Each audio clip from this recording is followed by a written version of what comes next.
मेरे तो लो पोरोसिटी वाले बाल है, लेकिन मुझे समझ ही नहीं आता कि मैं कौन सी रेमेडी अप्लाई करूं। कोकोनट ऑयल अप्लाई करूं या एलमंड ऑयल अप्लाई करूं, रोजमेरी वाटर लगाऊं या कोई और टोनर लगाऊं। बहुत कंफ्यूजन है। वरी नॉट, आज की वीडियो में मैं आप लोगों को सारी हेयर केयर बताऊंगी लो पोरोसिटी के लिए। इसका मतलब ये नहीं है कि जिनके हाई पोरोसिटी है वो इस वीडियो को नहीं देख सकते। ऑब्वियसली लो पोरोसिटी के साथ साथ मैं हाई पोरोसिटी वालों का भी कंपैरिजन बताऊंगी, तो ये वीडियो आपके लिए भी यूजफुल हो सकती है। जिन लोगों को पता है कि लो पोरोसिटी वाले बाल क्या होते हैं और कैसे आप पता कर सकते हैं, तो आप नीचे कमेंट कर सकते हैं। शायद मैं आज उसकी डिटेल में ना जाऊं, क्योंकि मैं ऑलरेडी अपनी वीडियो से बहुत दफा ये बात बता चुकी हूँ। सीधा हम डाइव इन करते हैं, देख लेते हैं कि लो पोरोसिटी वाले बाल वालों को हेयर ऑयल कौन से, कब और किस तरीके से अप्लाई करना होता है, अप्लाई करना भी होता है कि नहीं। लो पोरोसिटी बाल वाले कुछ स्पेसिफिक ऑयल्स अप्लाई कर सकते हैं। ये कुछ स्पेसिफिक ऑयल्स बहुत सारे हैं, डोंट वरी। आप अप्लाई कर सकते हैं बादाम का तेल विच इज आलमंड ऑयल। आप अप्लाई कर सकते हैं होहोबा ऑयल या जोजोबा ऑयल, जो भी आप इसको कहते हैं, स्पेलिंग यहाँ पे मौजूद है, आप ये इस्तेमाल कर सकते हैं। इसके अलावा आप ग्रेप सीड ऑयल भी इस्तेमाल कर सकते हैं। मैंने बहुत ही कम देखा है कि लोग ग्रेप सीड ऑयल इस्तेमाल करते हो, लेकिन do give it a try. मेरी एक मेंबर ने किया है और उनसे उनको बहुत अच्छे रिजल्ट्स मिल रहे हैं। तो अगर आप में से कोई ग्रेप सीड ऑयल अप्लाई कर रहा है, प्लीज कमेंट डाउन बिलो कि उसके रिजल्ट्स आपके बालों में किस तरीके से हो रहे हैं। इसके अलावा भी कुछ ऑयल होंगे तो यहाँ पे लिस्ट आपको उसकी मिल जाएगी। सवाल सबसे इंपॉर्टेंट ये आता है कि क्या लो पोरोसिटी वाले कोकोनट ऑयल इस्तेमाल कर सकते हैं कि नहीं, या मस्टर्ड ऑयल जिसे हम सरसों का तेल कहते हैं वो इस्तेमाल कर सकते हैं कि नहीं। अगर आपको सूट करता है, क्योंकि काफी लोग बचपन से लगाते आते हैं तो उनके बाल, उनका स्कैल्प उसका यूज टू हो जाता है, तो अगर आपको वो ऑयल सूट करते हैं तो आप बिल्कुल इस्तेमाल कर सकते हैं। लेकिन एक टिप यहाँ पर है, वो टिप ये है कि जितना भी आप कोकोनट ऑयल या मस्टर्ड ऑयल ले रहे हैं, उसकी डबल क्वांटिटी में आप लो पोरोसिटी वाला स्पेशल ऑयल लेंगे। फॉर सपोज अगर आपने 1 कप कोकोनट ऑयल लिया है, तो आप उसका डबल यानी कि 2 कप बादाम का तेल या ग्रेप सीड ऑयल या होहोबा ऑयल ले सकते हैं। जितना भी आप रेशो लेंगे ख्याल से लीजिएगा, ताकि आपके बालों को सिर्फ फायदा हो सके। अब यहाँ पे ऑयल स्पेसिफिकली हम इसलिए कह रहे हैं तो जो लो पोरोसिटी वाले हैं उनके पोर्स कम खुले हुए होते हैं, तो हमें कोई लाइट वेट ऑयल चाहिए जो कि आपके पोर्स के अंदर चला जाए और आपके बालों को नरिशमेंट दे। कैस्टर ऑयल के लिए भी बहुत सारे लोगों के जहन में मिथ है कि कैस्टर ऑयल तो लो पोरोसिटी वाले इस्तेमाल ही नहीं कर सकते। ट्रस्ट मी, कैस्टर ऑयल से अच्छा ऑयल और कोई हो ही नहीं सकता। वो बहुत डीपली जाके पेनिट्रेट करता है। अगर आपके बाल लो पोरोसिटी वाले हैं या हाई पोरोसिटी वाले हैं, in any case castor oil आपको अकेला इस्तेमाल करना ही नहीं है। अगर आपके बाल लो पोरोसिटी वाले हैं और आप कैस्टर ऑयल इस्तेमाल करना चाहते हैं, तो थोड़ा सा कैस्टर ऑयल, जैसे कि 1 चम्मच कैस्टर ऑयल आप ले सकते हैं 1 कप आलमंड ऑयल में। इसी तरीके से अगर आपके हाई पोरोसिटी वाले हैं तो आप 1 चम्मच कैस्टर ऑयल ऐड कर सकते हैं हाई पोरोसिटी वाले बालों के लिए। हाई पोरोसिटी वाले ऑयल्स कौन कौन से हो सकते हैं? स्पेसिफिकली कैस्टर ऑयल हो सकता है, कोकोनट ऑयल हो सकता है, मस्टर्ड ऑयल यानी कि सरसों का तेल हो सकता है, ऑलिव ऑयल दोनों के बीच में आता है। ऑलिव ऑयल हर पोरोसिटी वाला यूज कर सकता है। देन अगेन, अगर आपकी लो पोरोसिटी है, ऑलवेज मिक्स 2 ऑयल्स, ताकि आपको किसी एक का प्रॉब्लम ना हो। अब यहाँ पे हमने ऑयलिंग की बात कर ली। कब ऑयलिंग करना है? आपके बाल जिस भी पोरोसिटी वाले हैं, डजंट रियली मैटर। आप हफ्ते में 2 से 3 दफा ऑयलिंग कर सकते हैं। जो लोग बिजी हैं, काइंडली आई रिक्वेस्ट यू कि आप हफ्ते में 1 दफा तो ऑयलिंग कीजिए ही कीजिए। नेक्स्ट क्वेश्चन आता है कि ऑयल को कितनी देर तक लगा के रखना है। आप लोगों को ऑयल को मिनिमम 2 घंटा यानी कि हेयर वॉश से 2 घंटा पहले लगा लीजिए, और मैक्सिमम आपको उसको ओवरनाइट रहने देना है।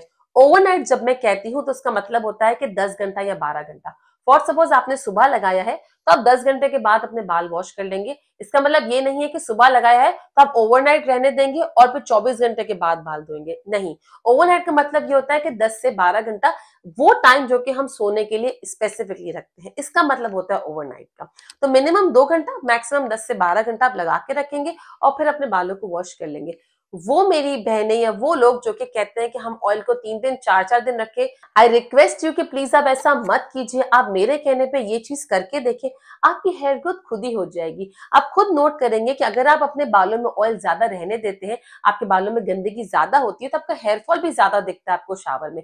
वहीं पे जो लोग अपने बालों को हफ्ते में 2 से 3 दफा वॉश करते हैं, शुरू में हो सकता है कि आपको नोट हो, हालांकि हेयर फॉल ज्यादा होता नहीं है। ये वो बाल गिर रहे हैं जो कि पहले ही कमजोर हो चुके हैं, तो इसीलिए आपको थोड़ा बहुत तो लगेगा, लेकिन ग्रेजुअली आप देखेंगे कि आपका हेयर फॉल और कम हो रहा है। और किसी भी वजह से अगर आप काफी दिन तक हेयर वॉश नहीं कर सकते ना, फिर आपके बालों में चिकनाई बिल्डअप इंक्रीज होने लगती है और फिर आपके बालों का फॉल ज्यादा हो जाता है, स्पेशली जब आप अपने बालों को धोते हैं तो।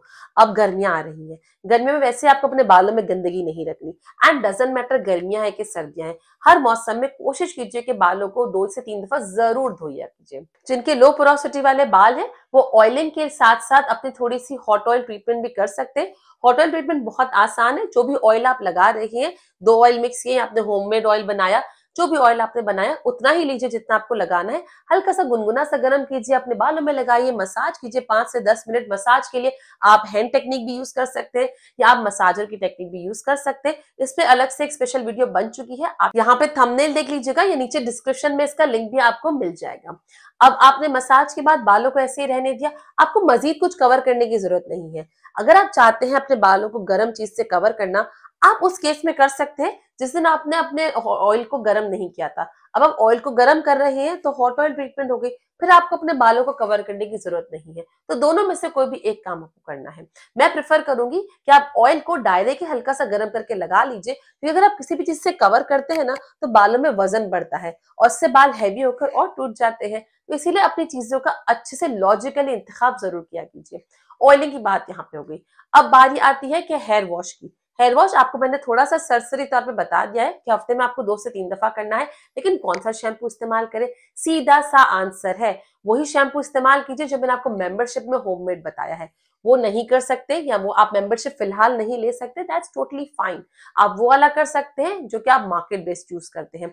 मार्केट बेस्ड चूज करने के लिए भी एक वीडियो मेंबरशिप वाले पेज पे आ चुकी है, जहां पे मैंने आपको बताया है कि कौन कौन से इंग्रेडिएंट्स आपको डेफिनेटली देखने हैं कि आप ले सकते हैं कि नहीं। बेहतरीन वीडियो है, जरूर देख लीजिएगा। लेकिन अगर फिर भी किसी भी वजह से आपका मेंबरशिप पे एक्सेस नहीं हो रहा, तो हम कौन सा शैम्पू इस्तेमाल करें? आप कोई भी होममेड शैम्पू इस्तेमाल कर सकते हैं। मेरे चैनल पे मैंने अनियन शैम्पू बताया है, रोजमेरी शैम्पू बताया है और बहुत सारे और भी शैम्पू बताए हैं। चाहे तो आप वो इस्तेमाल कर सकते हैं, या साथ ही साथ अगर आप मार्केट बेस्ड शैम्पू इस्तेमाल करना चाहते हैं तो मेक श्योर कि वो लेस केमिकल वाला हो। मैं नहीं कह रही कि सल्फेट फ्री हो, कभी कभी सल्फेट भी जरूरी होता है। यही बात मैंने अपने मेंबरशिप वाली वीडियो में बताई है, that's why I am saying कि वो वीडियो जरूर देख लीजिएगा। चले, तो शैम्पू की भी बात हमारी हो गई। अब बारी आती है कि टोनर लगा सकते हैं कि नहीं, और स्पेसिफिकली रोजमेरी लगा सकते हैं कि नहीं। टोनर आप बिल्कुल लगा सकते हैं, चाहे आपके लो पोरोसिटी वाले बाल है या हाई पोरोसिटी वाले बाल है। सिर्फ ख्याल इस बात का रखना होता है कि जो लो पोरोसिटी वाले बाल होते हैं ना, वो वैसे ही बहुत ड्राई होते हैं नीचे से, तो आप चाहे तो किसी भी किस्म का टोनर लगा सकते हैं, लेकिन रोजमेरी टोनर लगाने से आपके बाल और सॉफ्ट हो जाएंगे। तो वो लोग जो कहते हैं कि रोजमेरी टोनर या रोजमेरी वाटर लगाने से हमारे बाल ड्राई हो गए, ट्रस्ट में आप कोई बहुत ही बड़ी दूसरी गलती कर रहे हैं और नाम रोजमेरी पे आ रहा है। रोजमेरी वाटर लगाने से आज आपने लगाया ना और आज आपके बाल ड्राई हो गए, तो वो रोजमेरी से नहीं है, वो कोई पहले चीज आपने करी जिससे आपके बाल ड्राई, डल, डैमेज और हेयर ब्रेकेज हो रहा है। जो आज रोजमेरी वाटर लगाया है उसका इफेक्ट आपको बहुत महीने बाद दिखने वाला है। यही होती है हेयर ग्रोथ साइकिल, और ये आपको कोई साइंटिफिक बंदा या कोई मेडिकल डॉक्टर ही बता सकता है। अब आपने रोजमेरी वाटर कैसे बनाना है? सिंपल है। थोड़े से रोजमेरी लीव्स ले लीजिए, तकरीबन 2 चम्मच से करीब, 1 लीटर पानी में उबाल लीजिए। 1 लीटर पानी इसके लिए, ताकि उसमें अच्छे से डाइल्यूट हो जाए। इनिशियली आप ऐसे इस्तेमाल कर सकते हैं। जब वो अच्छे से 10 से 15 मिनट बन जाए, आप चूल्हे को बंद कीजिए, ठंडा होने दीजिए और छान लीजिए। ये उन लोगों के लिए रेमेडी है जो कि इनिशियली लगा रही है। अगर आपके बाल रोजमेरी से यूज टू हो चुके हैं, तो आप कौन सी रेमेडी लगाएंगे?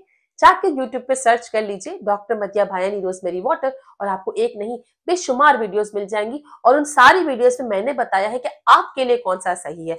इंडिकेशंस बताई है कि अगर आपको हेयर फॉल हो तो आप कौन सा रोजमेरी वाटर लगाएंगे, अगर आपको हेयर रीग्रोथ चाहिए तो आप कौन सा रोजमेरी वाटर लगाएंगे। सारी बातें उन वीडियोस में मौजूद है, तो काइंडली आप जाके इसको सर्च कर लीजिएगा, आपको बहुत फायदा होने वाला है। अब बारी आती है हेयर मास्क की, कि हेयर मास्क आपको हफ्ते में कितने दिन लगाना चाहिए और कौन सा हेयर मास्क ऐसा है जो कि बिल्कुल सेफ है लो पोरोसिटी वाले बालों के लिए। तो वो वीडियो देखने के लिए आप यहाँ पे क्लिक कर सकते हैं।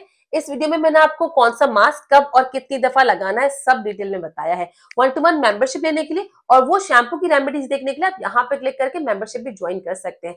मैं आपसे मिलती हूँ इन दोनों वीडियोस में। Till then, bye bye.